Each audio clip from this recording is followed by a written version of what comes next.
Dear student, आप सभी का बहुत बहुत स्वागत है। आप हमें आशा है कि आप बिल्कुल स्वस्थ होंगे, है ना। और हमने उस दिन जो है श्रद्धा मनु पाठ पढ़ाए थे, है ना। तो आज उसी के आगे पाठ हमारा शुरू हो रहा है ना। और आप सभी जो पार्ट 1 नहीं देखे हैं वो जा करके क्या है पहले उसमें पढ़ लीजिएगा, उसको समझ लीजिएगा, तभी उसके आगे हमारा पार्ट 2 आप सभी को समझ में आएगा। तो चलिए बिना देर किए हुए फटाफट शुरू करते हैं, क्योंकि पाठ बड़ा है और आप लाइक शेयर ये सभी आप कह देना, ये कोई बार बार कहने की बात नहीं है। तो बिना देर किए हम शुरू करते हैं। हमने उस दिन जहाँ तक पढ़ाया था आज उसी के एक पैराग्राफ पहले से मैं आपको पढ़ा रहा हूँ, ठीक है ना। देखिए यहाँ तक पढ़ा है, जो पार्ट 1 पढ़े होंगे उनको पता होगा कि कहाँ तक पढ़ाया गया है। तो चलिए शुरुआत करते हैं। लिखा है, लगा कहने आगंतुक व्यक्ति मिटाता उत्कंठा सभी से। बता रहे हैं कि श्रद्धा जो है उनसे प्रश्न पूछी थी, तो मनु जी भी उनको उत्तर दिए थे कि भाई मैं भी क्या है, मेरा जो जीवन है वह इस आकाश और धरती के बीच में रहस्य बना हुआ है जिसका कोई उपाय है ही नहीं, है ना। तो मैं भी क्या है, एक उल्का पिंड की भांति मैं भी असहाय होकर के यहाँ पर घूम रहा हूँ, है ना। फिर मनु जी उनसे प्रश्न पूछते हैं कि इस अत्यधिक सुकुमारी बसंत के दूध के समान तुम कौन हो, है ना। जिस प्रकार से जो है घनघोर अंधकार में बिजली की रेख के समान मुझे शीतल मंद वायु प्रदान करने वाले तुम कौन हो। अब जो है आगे श्रद्धा उनके प्रश्नों का उत्तर देते हुए क्या कहती है। लिखा, लगा कहने आगंतुक व्यक्ति, वह आने वाली व्यक्ति अर्थात श्रद्धा कहने लगी क्या, मिटाता उत्कंठा सब विशेष। मनु जी के मन में विशेष रूप से जो उत्कंठा थी उनके बारे में जानने के लिए, उसको मिटाने के लिए वह जो है श्रद्धा अब उनके प्रश्नों को उत्तर देते हुए कहने लगी। और कभी यह कहता है कि दे रहा हो कोकिल सानंद सुमन का जो मधुमय संदेश। बता रहे हैं कि श्रद्धा की वाणी इतनी ऐसे लग रही थी कि मानो जैसा कोयल आनंद में भर करके पुष्पों को बसंत ऋतु आने का संदेश सुना रही हो। जो श्रद्धा की जो भ्रमरी मधुरिम जो वाणी थी वो ऐसा लग रहा था कि मानो कोयल जो है आनंद में भर करके पुष्पों को बसंत ऋतु आने का क्या है संदेश सुनाती है, ठीक है ना। अब श्रद्धा उनके प्रश्नों को उत्तर देते क्या कहती हैं। लिखा है, दे रहा हो कोकिल सानंद, हाँ जो बता दिया, भरा था मन में न उत्साह। अब श्रद्धा उनके प्रश्नों का उत्तर देते हुए कहती हैं, क्या कहती हैं कि मेरे इस युवा मन में भरा था मन में न उत्साह। मेरे मन में नए प्रकार के उत्साह भरे हुए थे। मेरे मन में क्या नवीन उत्साह था कि सीख लूँ ललित कला का ज्ञान। कि मेरे मन में यह नया उत्साह था कि मैं भी अनेक प्रकार के गायन वादन नृत्य ये सभी ललित कलाओं का ज्ञान मैं सीख लूँ। मेरे मन में ये नया उत्साह था कि मैं भी ललित कलाओं का ज्ञान सीखूं। और इधर रह गंधर्वों के देश, मैं इसी गंधर्व के देश में रहने वाली अपनी पिता की प्यारी संतान। मैं इन्हीं गंधर्वों के देश के में निवास करती हूँ और अपने पिता की क्या हूँ, अति प्यारी संतान हूँ। फिर श्रद्धा के कहती है कि दृष्टि जब जाती हिमगिरी की ओर। श्रद्धा कहती जब जब मेरी निगाहें, जब जब मेरी दृष्टि इस हिमालय पर्वत पर पड़ती है, इस हिमालय पर्वत की ओर जब जाती है तो प्रश्न करता मन अधिक तब हमारा मन अत्यधिक व्याकुल होकर के मुझसे प्रश्न करने लगता है। प्रश्न करता मन अधिक तब जो हमारा मन है वो अत्यधिक व्याकुल होकर के मुझसे प्रश्न पूछने लगता है। और क्या है कि धरा की यह सिकुड़न भय भी कि पृथ्वी की यह सिकुड़न कैसी है। यथा हर जगह तो समतल मैदान पूरी पृथ्वी फैली हुई है, तो पर्वत क्या है ऊपर के उठे रहते हैं। तो वही उनके मन में प्रश्न होता है कि पृथ्वी की यह सिकुड़न कैसी है और यहाँ पर रहने वाले लोगों का दुख दर्द क्या है, यहाँ पर लोग कैसे रहते हैं और यहाँ पर रहने वाले लोगों का दुख दर्द क्या है, अर्थात जो पर्वतीय लोग हैं उनकी क्या समस्या है। तो बढ़ा मन और चले ये पैर। मेरे अपने प्रश्नों का उत्तर जानने के लिए जो हमारा मन है वो बढ़ा और हमारे पैर अपने आप चलने लगे शैल मालाओं का श्रृंगार देखने, इन पर्वत मालाओं का श्रृंगार देखने के लिए। इन अर्थात कहने का मतलब श्रद्धा कहती है जब मुझे मेरे प्रश्नों का कोई उत्तर नहीं मिला तब मेरे मन ने निश्चय किया कि अब इस यहाँ पर घूम जाना चाहिए, है ना। तो इस प्रकार से मेरे मन का उत्साह बढ़ता गया और मेरे पैर स्वयं ही इन पर्वत मालाओं का श्रृंगार देखने के लिए आगे बढ़ने लगे। फिर लिखा है, आँख की भूख मिटी यह देख।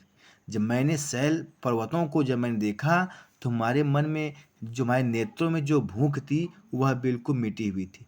कितना सुंदर संभार, वास्तव में यह कितना ही सुंदर है, कितना ही अनुपम है।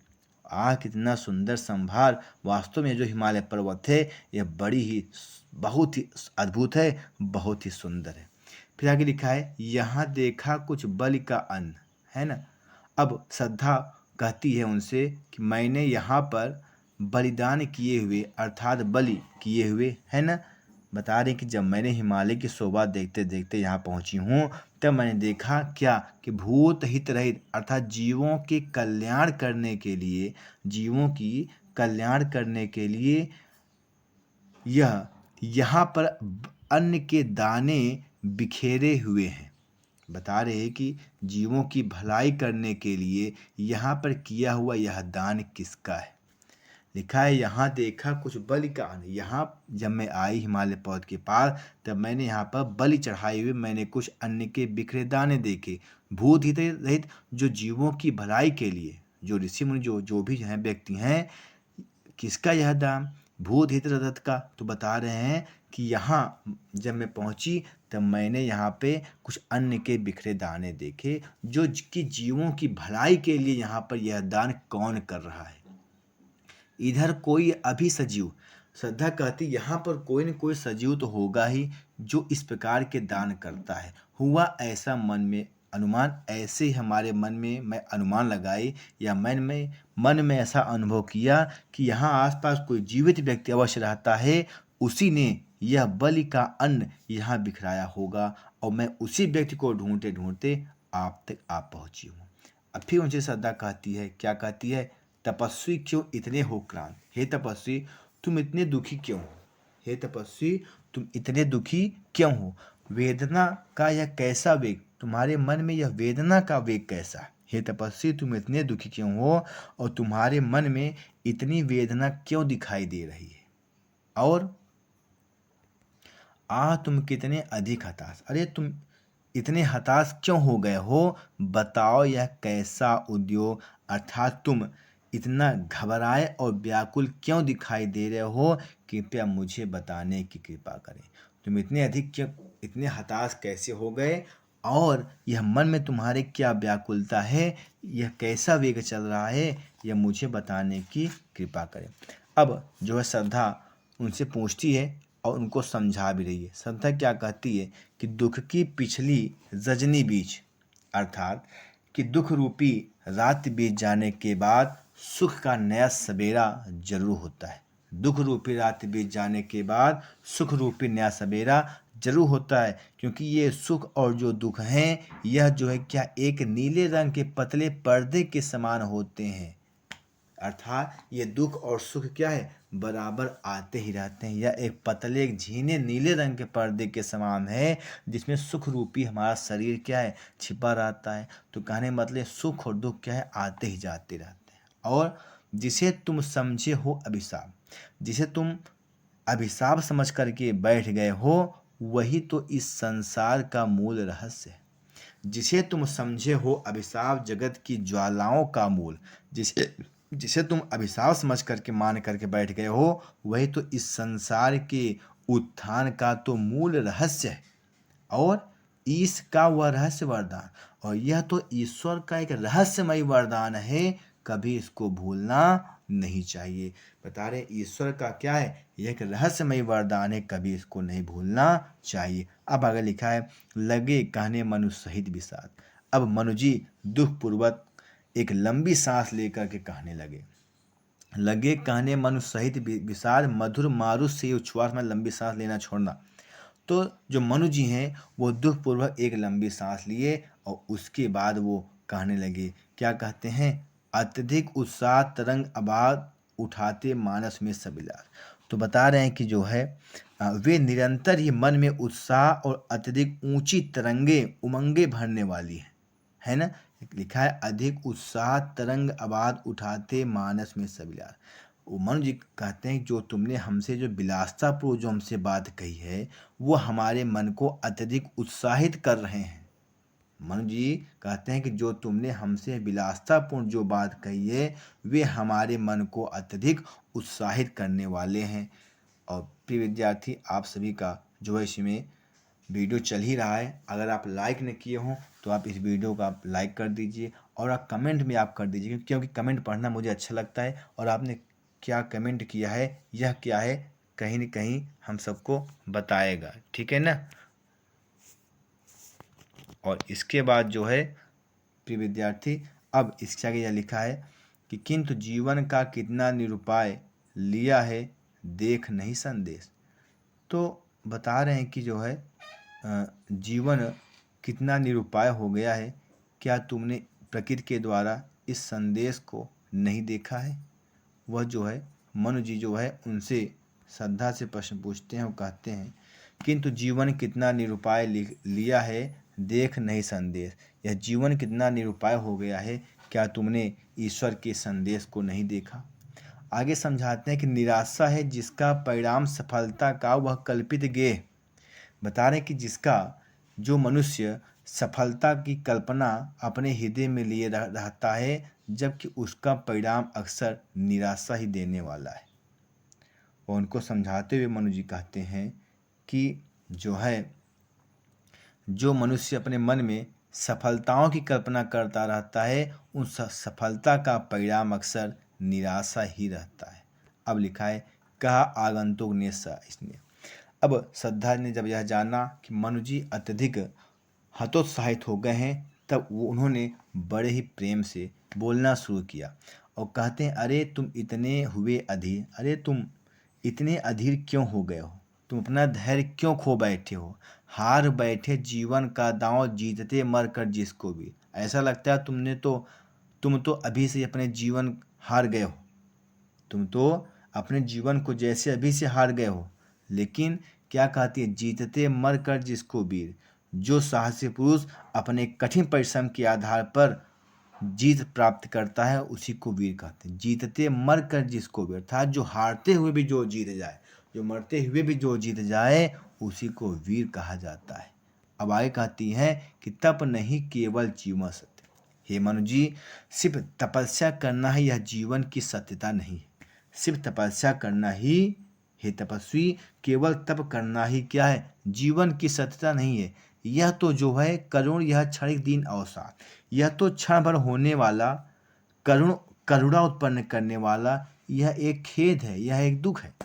यह तो क्षण भर होने वाला करुणा उत्पन्न करने वाला दीनता पूर्वक क्या है, यह एक दुख है। तरल आकाश से भरा सो रहा आशा का आह्लाद। इसी समय चंचल आशाओं से भरा हुआ आकाश, इस समय बता रहे हैं कि आकाश में क्या है, पूर्णतः जो तारे हैं वह बिल्कुल भरा हुआ है, और लेकिन तुम्हारे मन के अंदर आशा का जो ज्योति है, आशा का जो आनंद है, वह तो बिल्कुल सो रहा है।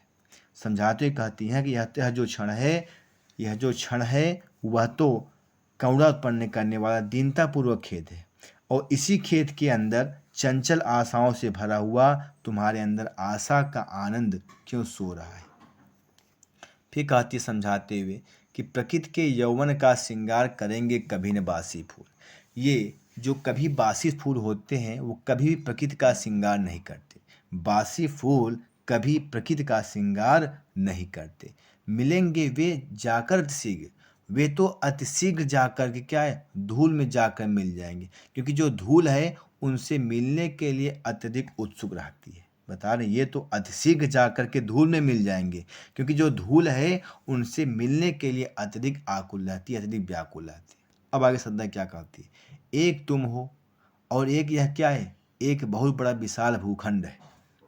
एक तुम हो, श्रद्धा कहती कि संसार में क्या है, एक तुम हो और एक तरफ क्या है, प्रकृति वैभव से भरा अमंद विशाल भूखंड। तो श्रद्धा कहती कि एक तरफ तुम हो और एक तरफ प्रकृति से सारी समृद्धियां से भरा हुआ यह विशाल भूखंड है, यह विशाल पृथ्वी तुम्हारे लिए ही तो है। इसलिए तुम कर्म करते हुए इसका भोग करो, तुम कर्म करते हुए इसका भोग करो, और यही जड़ का चेतन आनंद, इसी संसार में सभी जड़ चेतन आनंद से परिपूर्ण हो जाएंगे। कहने का मतलब यह, श्रद्धा कहती है कि इस संसार में सभी जड़ चेतन जो भी अस्थाई अस्थाई हैं, इस संसार में जो भी सजीव हैं वो सभी आनंद में परिपूर्ण होंगे। लेकिन एक तुम हो कि इस वैभव भरे, प्रकृति से भरा हुआ, सुख समृद्धि से भरा हुआ इस विशाल भूखंड में तुम जो है आलस में पड़ करके बैठे हो। इसलिए अब तुम कर्म करते हुए इसका भोग करिए, उपभोग करिए। फिर श्रद्धा कहती है, अकेले तुम कैसे असहाय यजन कर सकते हो तुच्छ विचार। श्रद्धा उसके आगे कहती हैं, उनको समझाते हुए कि तुम कहते हो कि मैं अकेला और असहाय हूँ, लिखा है असहाय, तुम कहते हो मैं अकेला और असहाय हूँ, तब तुम यज्ञ कैसे कर सकते हो? यह तुम्हारी बड़ी घटिया, तुम्हारी बड़ी छोटी विचार है। क्योंकि हिंदू शास्त्र में जो यज्ञ होता है वह जो है स्त्री पुरुष दोनों मिल करके करते हैं। तो वह श्रद्धा उनसे कहती है, अकेले तुम कैसे असहाय यजन कर सकते हो? तुम कहते हो तुम अकेले हो, तुम असहाय हो, तब तुम यज्ञ कैसे कर रहे हो? ये तो क्या है, बहुत ही छोटी विचार है। हे तपस्वी, आकर्षण से हीन कर सके नहीं आत्म विस्तार। जो व्यक्ति आकर्षण से हीन हो जाता है वह कभी अपने आत्मा का विस्तार नहीं कर सकता। इसका अर्थ यह है कि तुमने अपनी आत्मा का विस्तार अभी तक किया ही नहीं है। अब इसलिए समर्पण लो सेवा का आशा। इसलिए श्रद्धा मन से कहती है कि इस मानवता के कल्याण हेतु मैं स्वयं को तुम्हें समर्पित करने के लिए तुम्हारी सेवा करना चाहती हूँ। समर्पण लो, आप मेरे समर्पण को स्वीकार करिए और मैं सेवा तुम्हारी करना चाहती हूँ। और सजल संसित का यह पतवार, और सारे जल से प्रवृत्त इस संसार में हम दोनों पतवार के रूप में कार्य करेंगे। और आज से जो हमारा यह जीवन है, आज से यह जीवन उत्संग इसी पत्तल में बिगड़ बिका। आज से जो हमारा जीवन है वह आपकी इस कमलवत चरण में क्या है, सेवा में लीन रहेगा। आज से जो हमारा जीवन है वह आपके इसी चरणों में लीन होगा। और लिखा है विगत विकार, और हम तुम्हारे कभी पिछले विकारों पर, पिछले दोषों पर हम कभी तुम्हारा ध्यान नहीं देंगे।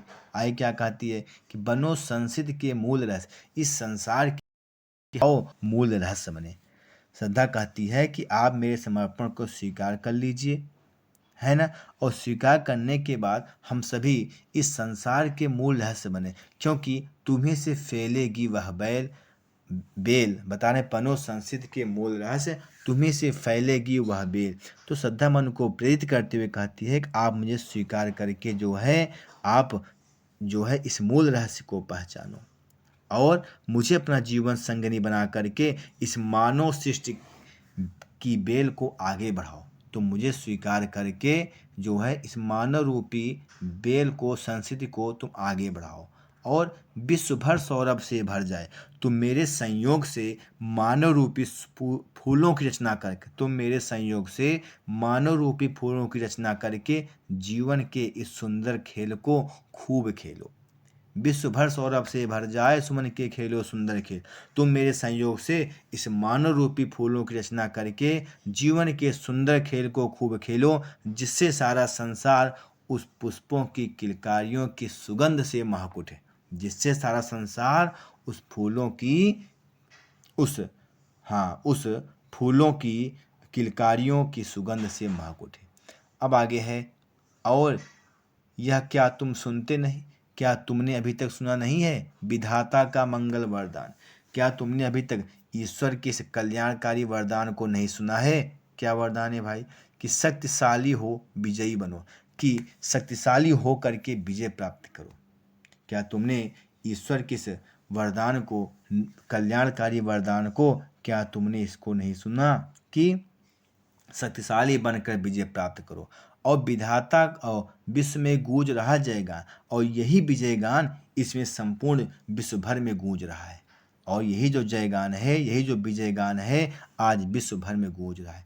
अरे अमृत संतान, अरे देवपुत्र, तुम भयभीत मत हो, डरो मत। अरे अमृत संतान, अरे देवपुत्र, तुम बिल्कुल डरो मत, क्योंकि अग्रसर है मंगल में विद्धि, कि सारी कल्याणकारी विधियां आपके सामने अग्रसर हो जाएंगी, है ना। और पूर्ण आकर्षण जीवन केंद्र, आपका जो जीवन है वह फिर से पूर्ण आकर्षित हो जाएगा और खिंची आएगी सकल समृद्धियाँ, और जितने भी सुख हैं, जितनी भी समृद्धियाँ हैं, वो अपने आप खिंची हुई तुम्हारे पास चली आएंगी। वो श्रद्धा उनके समझाती कहती हुई है, अरे देवपुत्र, आप बिल्कुल इस नवीन सृष्टि को विकास करने के लिए तैयार हो जाओ।